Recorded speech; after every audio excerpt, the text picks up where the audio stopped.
Howdy brewers. Sorry it's been a while again. Had some personal stuff going on.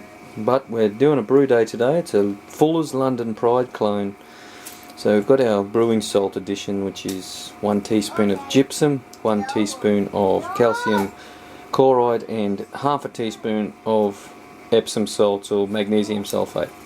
So at the moment, so the way I do it is that's my mash and my Sparge water,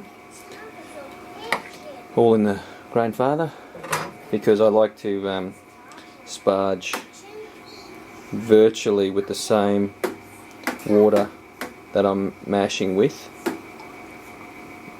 except I do add a little bit of citric acid to my Sparge water to get the pH down to 6, and I find my efficiency and actually the brew overall tastes better, especially this grain bill is quite small, only 3.25 kilos, and so I'll be sparging with about 15 litres of water, and if I'm sparging with that amount of water, by the end I've stripped all the sugars out, chances are the pH is going to be above 6 that I'm taking the water out, and so that could just lead to a bit of astringency, a couple of off flavours. Oh, looks like those salts are nearly dissolved. So because I'm up to temperature,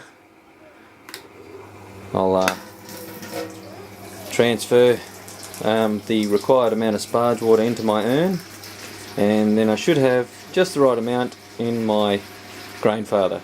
Anyway, I'll come and see you when I'm doughing in. So this is my Sparge water. As you can see, I get the pH to 6, and I find the extract efficiency is a lot better. And I did that by adding, maybe 1/8 of a teaspoon. It's literally a sprinkle of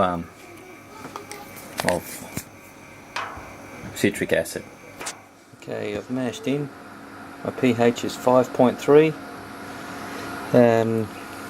I think I might have crushed a little bit too fine. I find that's when I get these bubbles, crushed a bit too fine. I don't have the top plate on because I'll stir it for the first half hour of the mash, and yeah, we're at about 65 for 60 minutes for this Fuller's London Pride clone. Alright, well, I'll see you when I'm sparging again, just in case you haven't seen how I do my sparge method. Yeah, alright, cheers. So we're just coming up to about the half hour mark in the mash. I'll give this one last stir.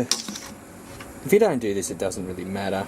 I just find that my mash efficiency goes up to between 85 and 90% when I do it for the first half of the mash, no matter how long the mash is.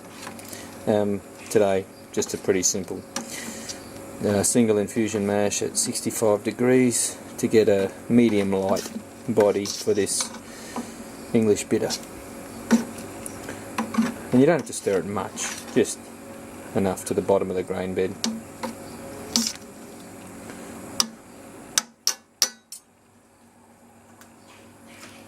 And I'll put the top plate on and leave it for the last 30. So this is my Sparge water in my urn,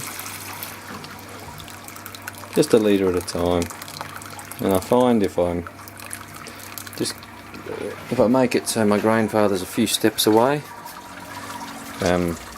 makes for a nice steady sparge, and I take my time and I get really good efficiency. You can hear by the flow rate coming through that I was very good filter bed, and it's flowing through really easily. I thought a crane brush might have been a bit too fine, but not to worry. Okay, so I'll finish the sparge. It's just getting through the last little bit of the grain bed. You don't have to do this, but I push down just a bit, just like the grain bed works like a sponge, so it soaks up a lot of water. So I just squeeze a bit more out. Also makes it a tiny bit lighter when I'm lifting it. As I said, it's up to you if you want to do this. I just find you get a little bit more efficiency, and if I'm waiting for the drips to come out anyway, this just helps them get out a bit faster.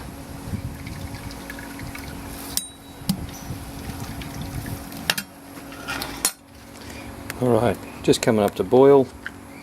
Here's my 60-minute edition. It's 30 grams of North Down hops. What I'm also adding in is 100 grams of brown sugar. I don't know if it's necessary, but it'll add a nice richness with the molasses coating. I don't know if I'll even notice a difference with 100 grams, but we'll see. It's worth a shot. So I'm just going to turn the pump on to get some wort flowing through my hops, just like it would if I didn't have the grain basket, the hop basket. Okay, so we've just finished the boil. I've sanitised the wort chiller, and I've just got some water going through it now to cool it down. And I've just put the whirlpool through the grain father so I can get rid of all the protein and any other gunk that might have made it into the wort that'll sink to the bottom below the drain, the pump outlet. And yeah, in about 5-10 minutes I'll start to transfer to the fermenter. So since I did the whirlpool, let it stand for a few minutes till it sort of dropped clear, it's now down to 90 degrees. Don't need to, but I've put the lid on and going through the chiller into the fermenter. From there I'll throw a London Ale 3 yeast into it and let it go for 2 weeks. Alright, I've got a 1.5 litre yeast starter for the London Ale 3. Just got to make sure I'm careful with the stir plate. So just a tip for young players, don't pour it out fast.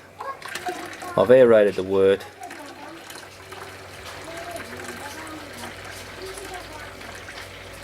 One and a half litres is probably a little bit of overkill. Probably a litre would have done it for this beer.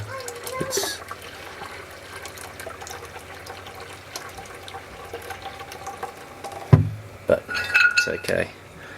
Stir plate, win. Okay.